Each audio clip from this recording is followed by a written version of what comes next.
Imagina esto. Jesús acaba de ser bautizado por Juan el Bautista en el río Jordán.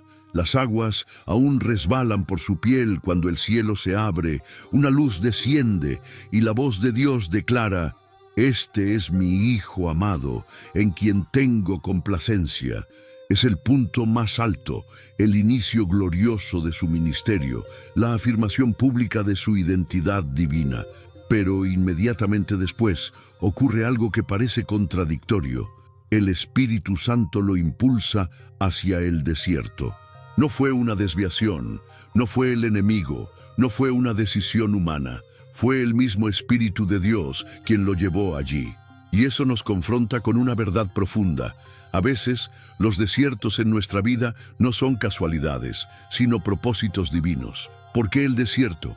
Porque el desierto no solo es un lugar físico, es un símbolo espiritual. Es el lugar donde el alma es desnudada, donde las seguridades humanas desaparecen, donde no hay comida, no hay aplausos, no hay comodidades. Solo tú, tu fe y Dios. Y en medio de eso, la voz del tentador. Jesús fue al desierto para enfrentar lo que todos enfrentamos, la tentación. Y lo hizo no por debilidad, sino por amor. Por ti, por mí, para mostrarnos cómo se vence, para caminar delante de nosotros como el buen pastor que no exige nada que él mismo no haya vivido. Durante 40 días y 40 noches Jesús no comió. Estaba débil, vulnerable, físicamente agotado, y fue entonces cuando apareció Satanás. ¿Te suena familiar? Muchas veces cuando estamos en nuestras temporadas de sequía espiritual, de soledad, de pérdida, el enemigo se acerca con susurros sutiles. Si eres hijo de Dios, ¿dónde está tu Padre ahora? Tú mereces más. Jesús no necesitaba el desierto. Nosotros lo necesitábamos y por eso Él fue, porque sabía que nosotros también pasaríamos por esos momentos y quería dejarnos un mapa, un ejemplo, una victoria que ahora podemos hacer nuestra. El desierto no es un error, es un escenario de preparación. Allí se prueba el carácter, allí se revela el corazón y allí comienza el verdadero ministerio. El desierto, en la Biblia, nunca es solo un paisaje. Es un símbolo poderoso, una metáfora espiritual que aparece una y otra vez a lo largo de la historia del pueblo de Dios. Cuando escuchamos la palabra desierto, pensamos en arena, calor extremo, ausencia de vida. Pero para Dios, el desierto es algo más. Es una escuela del alma. Fue en el desierto donde Moisés encontró a Dios en la zarza ardiente. Fue en el desierto donde Israel fue formado como nación, guiado por una columna de fuego y nube. Y fue en el desierto donde Jesús, el Hijo amado, enfrentó a Satanás y salió victorioso. ¿Por qué? Porque el desierto revela lo invisible. Allí se caen las apariencias, se disuelven los apegos y solo queda lo esencial. En la vida espiritual, el desierto representa esos momentos en los que todo parece seco, cuando oramos y no sentimos nada, cuando buscamos respuestas y solo hay silencio, cuando los milagros no llegan y el cielo parece cerrado. Son los momentos de soledad, de incertidumbre, de lucha interior, y sin embargo son los más valiosos, porque allí, donde no hay nadie más, donde las voces del mundo se apagan, podemos escuchar la voz de Dios con claridad. Una voz que no grita sino que susurra, y solo se percibe cuando el alma se ha despojado de todo ruido. En el desierto aprendemos dependencia. Cuando no hay pan, aprendemos a vivir del maná. Cuando no hay caminos, aprendemos a seguir la nube. Cuando no hay agua, aprendemos que de la roca brota vida. También es en el desierto donde el enemigo se manifiesta con fuerza, porque el enemigo sabe que cuando Dios te está preparando, tú eres una amenaza. Y entonces lanza su artillería, duda, miedo, orgullo, promesas vacías. Pero en ese mismo lugar, Dios está forjando guerreros. Jesús no fue al desierto por casualidad, fue porque todo llamado verdadero pasa por la prueba del desierto. Nadie puede ser usado poderosamente por Dios sin haber sido quebrado, vaciado, purificado. El desierto es como un espejo. Te muestra quién eres realmente y te prepara para ser quien Dios te llamó a ser. Así que si estás atravesando un desierto en tu vida, espiritual, emocional, financiero, relacional, no te desesperes. Ese lugar seco puede ser el umbral de tu mayor transformación, porque en el desierto no todo muere, algunas cosas nacen. Después de 40 días sin comer, el cuerpo de Jesús estaba débil, la piel reseca, los labios partidos por el sol, el estómago vacío rugía como una fiera. Y fue justo ahí, en el momento de mayor vulnerabilidad física, que Satanás aparece con su propuesta. Si eres hijo de Dios, di que estas piedras se conviertan en pan. Suena razonable, ¿no? No era veneno, no era oro, era pan, simple pan. Después de 40 días sin comer, ¿qué hay de malo en eso? Pero lo que estaba en juego no era el pan, sino la obediencia.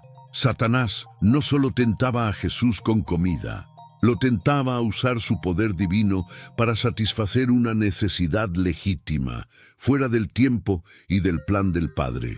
Esta tentación es la más básica, la más humana, la tentación de anteponer lo urgente a lo eterno, de satisfacer el cuerpo antes que alimentar el alma, de usar lo espiritual para resolver lo material. Jesús estaba hambriento, pero más hambriento aún de hacer la voluntad de su Padre.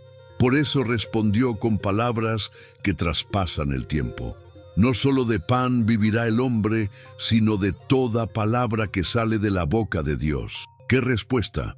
Jesús nos enseña que hay una hambre más profunda que la del estómago, una necesidad más urgente que la física, la del alma. Hoy vivimos rodeados de ofertas, comida rápida, placer instantáneo, soluciones express. Pero ¿y el alma? ¿Qué come tu alma? Muchos están llenos por fuera, pero vacíos por dentro. Sacian el cuerpo, pero el espíritu sigue seco. Jesús nos muestra que la verdadera fortaleza no está en ceder a lo que el cuerpo pide, sino en someter los deseos a la voluntad de Dios. Porque hay momentos en los que lo que parece una solución, en realidad es una trampa. El pan ofrecido por el enemigo nunca sacia de verdad, siempre deja hambre y culpa. La primera tentación nos enseña a discernir. ¿Lo que deseo viene de Dios o es solo una piedra disfrazada de pan? En la vida diaria, muchas veces nos enfrentamos a decisiones similares. ¿Miento en esta entrevista para conseguir el trabajo? ¿Acepto esta relación aunque sé que no es sana? ¿Comprometo mis valores por una oportunidad? Jesús nos recuerda que la fidelidad vale más que la comodidad y que a veces decir no al pan del enemigo es decir sí al propósito eterno de Dios. Vivimos en una era marcada por la velocidad. Todo es inmediato, todo es ahora. Mensajes instantáneos, entregas en el mismo día, comida en 5 minutos, resultados en segundos. Y en medio de esa cultura del ya, la tentación de lo urgente se convierte en una amenaza espiritual constante. La primera tentación de Jesús, convertir piedras en pan, no era solo sobre hambre, era sobre tomar atajos, era sobre satisfacer una necesidad sin esperar el tiempo de Dios. Y eso hoy nos pasa todos los días. ¿Cuántas veces tomamos decisiones movidos por el apuro y no por la fe? Tomamos un trabajo sin orar, entramos en una relación por miedo a estar solos, nos endeudamos para tener algo que ya merecemos. Apuramos procesos que Dios quería que viviéramos con calma y propósito. Lo urgente grita, pero lo eterno susurra. La tentación de lo urgente nos empuja a actuar sin pensar, a responder sin reflexionar, a movernos sin consultar a Dios. Y muchas veces terminamos comiendo pan que no nos nutre, corriendo tras cosas que no nos llenan. Jesús, en su debilidad física, eligió esperar. Él pudo convertir las piedras en pan, pero eligió el hambre temporal antes que la saciedad fuera del plan divino. Y eso nos confronta. ¿Estamos dispuestos a pasar hambre por fidelidad? A esperar el tiempo de Dios incluso cuando todo en nosotros grita por una solución rápida? Hay bendiciones que solo llegan a quienes saben esperar. Hay puertas que solo se abren a quienes confían, incluso cuando el estómago ruge y el alma clama por respuesta. Lo urgente puede ser enemigo de lo importante. En nuestro día a día, esta tentación se manifiesta de forma sutil. ¿Le dedicas tiempo a Dios cada mañana? ¿O lo urgente te arrastra directo al celular? ¿Consultas al Señor antes de decidir o solo después de que todo salió mal? Jesús nos enseñó que esperar es un acto de guerra espiritual, porque esperar es confiar, y confiar es adorar. Cuando eliges no ceder a la presión de lo urgente, estás diciendo con tu vida: creo en el tiempo de Dios, creo que Él no llega tarde, creo que su voluntad es mejor que mi impulso. Y ahí, en ese tipo de decisiones diarias, es donde se gana la batalla contra el enemigo. No te dejes arrastrar por el reloj. Escucha al Espíritu, porque mientras el mundo corre, Dios construye con paciencia. Después de que Jesús rechazó la primera propuesta, Satanás no se dio por vencido. Lo llevó entonces a la ciudad santa, lo colocó sobre el punto más alto del templo y le dijo: si eres hijo de Dios, lánzate abajo, pues está escrito: dará órdenes a sus ángeles acerca de ti, y te sostendrán en sus manos para que no tropieces con piedra alguna. ¡Qué astuto! Ahora el enemigo usa la escritura, cita la palabra pero la tuerce, manipula el mensaje de Dios para intentar atrapar al mismo Hijo de Dios. Esta tentación no es sobre hambre, es sobre orgullo espiritual. Satanás desafía la identidad de Jesús. Si de verdad eres hijo de Dios, demuestra tu fe. Haz algo espectacular, impresiona a todos, obliga a Dios a actuar en tu favor. Es la tentación de usar la fe para manipular a Dios, de ponerlo a prueba en lugar de confiar en Él. Y ¿sabes qué? Hoy esta tentación está más viva que nunca. Si Dios me ama, ¿por qué no me da lo que le pido? Si tengo fe, ¿por qué no sano ya? Si oro lo suficiente, Dios tiene que hacer lo que yo digo. Muchas veces, sin darnos cuenta, tratamos a Dios como un genio en una lámpara, alguien que debe cumplir nuestros deseos. Si usamos las palabras correctas, los versículos correctos, las promesas correctas. Pero eso no es fe, eso es manipulación. Jesús, con total autoridad, responde: también está escrito: no tentarás al Señor tu Dios, porque la verdadera fe no necesita espectáculos, no necesita lanzarse al vacío para probar que Dios cuida. La fe auténtica confía en el silencio, en la espera, en lo invisible. Esta tentación también apela a nuestro deseo de reconocimiento. Imagina a Jesús saltando desde lo alto del templo, descendiendo entre ángeles, aterrizando suavemente frente a todos. ¡Qué escena! ¡Qué poder! ¡Qué fama! Pero Jesús no vino a impresionar, vino a salvar. Y para eso eligió el camino de la humildad. No buscó ser aplaudido, sino obedecer. Hoy, muchos viven buscando plataformas elevadas, puntos altos desde donde brillar. Pero Jesús nos recuerda que el lugar más alto ante Dios es el de rodillas. No uses tu fe para probar a Dios. Usa tu fe para honrarlo incluso cuando no entiendes lo que Él está haciendo. La segunda tentación de Jesús nos deja una advertencia urgente: el peligro de usar a Dios para nuestros propios fines. Hoy en día, esta tentación se ha disfrazado con ropas religiosas. Se disfraza de oración, de proclamación, de declaraciones de fe, pero en el fondo lo que busca es lo mismo que Satanás propuso: forzar a Dios a actuar según nuestra agenda.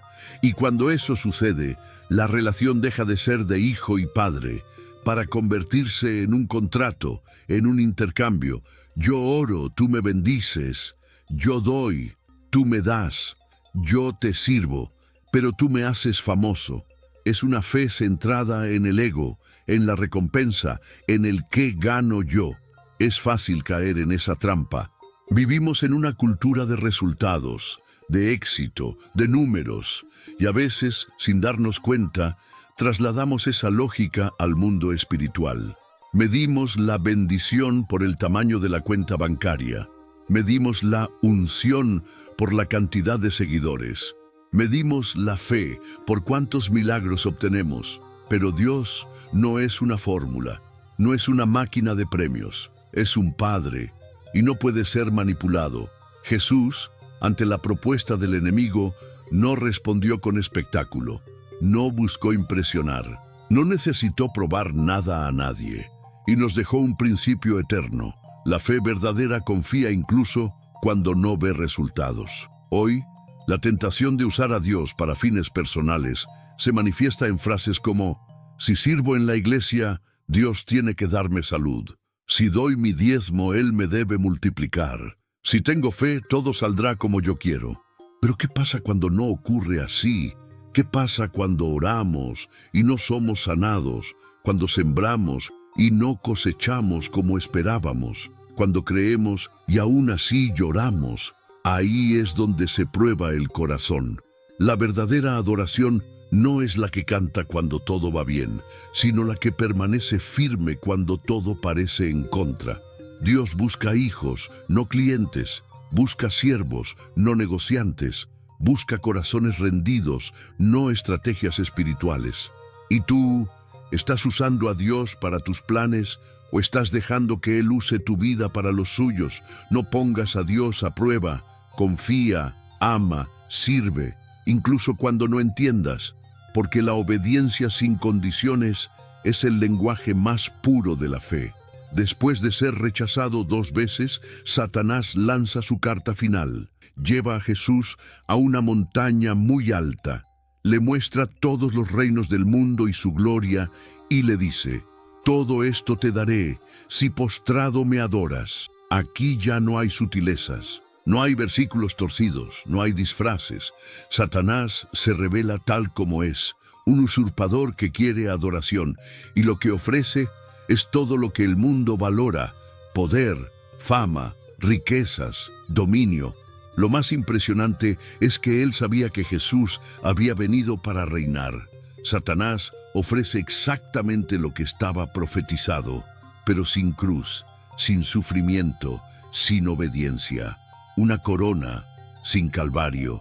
Esta es la tentación de tomar atajos hacia la gloria, de alcanzar el éxito sin sacrificio, de recibir reconocimiento sin obediencia, de llegar a la cima sin pasar por el proceso. Y hoy, esa misma tentación sigue viva. Vivimos en una sociedad que idolatra el poder, la fama, la influencia, y muchos se han inclinado ante lo que el mundo ofrece, cambiando su integridad por una plataforma, su fe por aplausos, su pureza por seguidores. La tercera tentación expone la pregunta más profunda del alma: ¿a quién estás adorando realmente? Porque adorar no es solo cantar. Adorar es a quien le das tu tiempo, tu energía, tu enfoque, tu corazón. Adorar es a quien estás dispuesto a sacrificar tu vida. Jesús no se dejó seducir. Sabía que su reino no era de este mundo. Sabía que no necesitaba negociar con el diablo para obtener lo que ya era suyo por derecho. Y con autoridad respondió: vete, Satanás, porque escrito está: al Señor tu Dios adorarás, y a Él solo servirás. ¡Qué declaración poderosa! Con esas palabras, Jesús derrotó a Satanás. Lo desenmascaró, lo expulsó, y marcó el camino que tú y yo debemos seguir. No se trata solo de evitar pecar, se trata de a quién estamos sirviendo en lo secreto. El enemigo no siempre aparece con cuernos y fuego. A veces viene con contratos, oportunidades, elogios, likes, cifras, promesas, y detrás de cada una hay una invitación sutil. Inclínate, solo un poco. No tienes que dejar a Dios, solo combínalo conmigo. Pero Jesús nos mostró que no se negocia con las tinieblas. O lo adoras a Él, o terminas adorando al sistema de este mundo, recuerda, el enemigo todavía ofrece reinos, pero todos están en ruinas. Vivimos en una época donde el éxito se ha convertido en un ídolo silencioso, una nueva religión con sus propios altares, rituales y seguidores. Y su mensaje es claro: sé visible, sé influyente, sé grande y serás feliz. La tercera tentación de Jesús no fue una oferta irrelevante, fue una radiografía perfecta del corazón humano. Todos, en algún momento, somos seducidos por la idea de tenerlo todo: fama, poder, reconocimiento, control. Y si no tenemos cuidado, el éxito, incluso el santo, el ministerial, el espiritual, puede volverse el verdadero Dios de nuestra vida. ¿Cómo lo sabemos? Cuando trabajamos más para ser vistos que para obedecer. Cuando nuestras decisiones se basan en resultados, no en principios. Cuando sacrificamos tiempo con Dios por metas personales. Cuando usamos a las personas como escalones y no como almas. Jesús nos mostró que no se trata de cuán alto llegamos, sino de a quién seguimos mientras subimos. El enemigo te dirá: puedes tener éxito y seguir a Dios, solo inclínate un poco. Pero cada pequeña inclinación fuera del camino de la verdad nos aleja del propósito eterno. En nuestras vidas, esto puede verse así: un empresario que compromete su ética por cerrar un trato, un joven que calla su fe para no perder seguidores, un pastor que predica lo popular para llenar auditorios, un creyente que mide su valor por los likes y no por la intimidad con Dios. La adoración equivocada no siempre ocurre en un templo pagano. A veces sucede frente a una pantalla, o en la soledad de una decisión, o en la exaltación de uno mismo. El éxito no es malo. Lo peligroso es cuando toma el lugar de Dios. Jesús nos enseña que la verdadera victoria no está en evitar el fracaso, sino en permanecer fiel aun cuando eso signifique perder visibilidad. Porque al final no seremos juzgados por cuantos nos aplaudieron, sino por si adoramos solo a Dios. Así que examina tu corazón. ¿A quién estás sirviendo? ¿Para quién estás viviendo? ¿Quién define tu valor? Si el éxito se ha convertido en tu norte, es hora de regresar al altar, de poner todo, absolutamente todo, a los pies del Rey verdadero. Y recordar que en el reino de Dios, el mayor no es el más famoso, sino el más obediente. En cada una de las tentaciones, Jesús no gritó, no discutió, no llamó a ángeles, no usó milagros.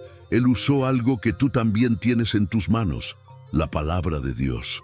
Cuando el enemigo le ofreció pan, escrito está: no solo de pan vivirá el hombre. Cuando quiso que se lanzara desde lo alto del templo, escrito está: no tentarás al Señor tu Dios. Cuando le ofreció todos los reinos del mundo, escrito está: al Señor tu Dios adorarás, y a Él solo servirás. 3 veces tentado, 3 veces respondió con: escrito está. Jesús nos enseña que la palabra es espada, es escudo, es alimento, es verdad. No es solo un libro antiguo, es una herramienta viva y poderosa para resistir al enemigo. No fue casualidad que Satanás también intentara usar la Escritura. Él conoce la palabra. La diferencia es que la tuerce, mientras Jesús la honra. El diablo la usa para justificar el pecado, Jesús para rechazarlo. Por eso, no basta con conocer versículos sueltos. Necesitamos amar, vivir y obedecer la palabra entera. Hoy, muchos creyentes se enfrentan al enemigo desarmados. Se apoyan en emociones, frases motivacionales, experiencias personales. Pero cuando llega la tentación, esas cosas no bastan.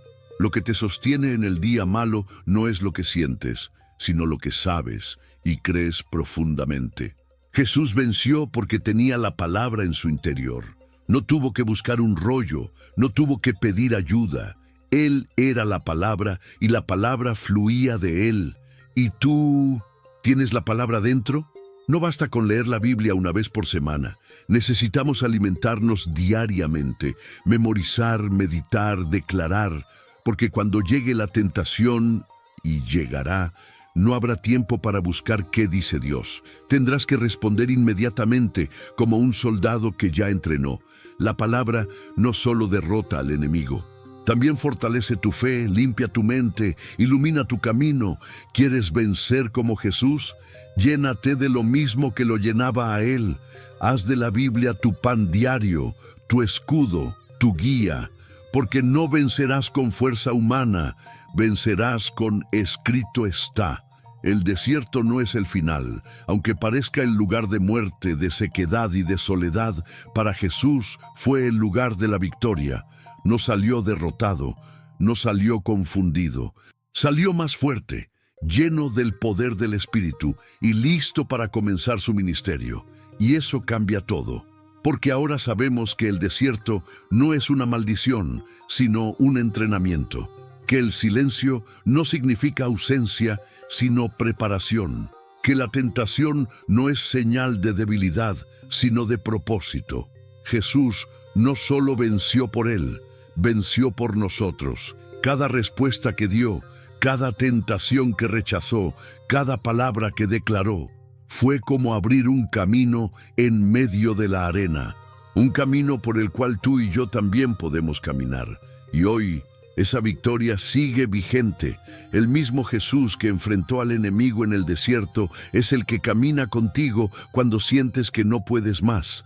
Él conoce tus luchas, Él entiende tu cansancio, Él ha estado allí y por eso puedes vencer también. Tu desierto no es el fin de tu historia, puede ser el principio de algo nuevo, el lugar donde te vacías del mundo para llenarte de Dios, donde muere el ego y nace la identidad, donde el ruido desaparece y la voz de Dios se vuelve clara. Muchos huyen del desierto, pero los que se atreven a atravesarlo con fe salen transformados. Así que, si estás en una temporada difícil, si todo parece seco y oscuro, recuerda que Jesús estuvo allí antes que tú, y venció, y dejó un mapa, y prometió estar contigo. No temas al desierto, teme salir de él sin haber escuchado a Dios, porque en ese lugar solitario, lejos del bullicio del mundo, se forjan los corazones firmes, se afilan las espadas del Espíritu, se prueba la fidelidad, y allí, cuando nadie te ve, cuando todo te pesa, cuando solo tienes la palabra y la presencia de Dios, allí se ganan las guerras que después verán los demás. El desierto no es un castigo, es un regalo disfrazado, y si permaneces fiel, será tu plataforma para lo eterno.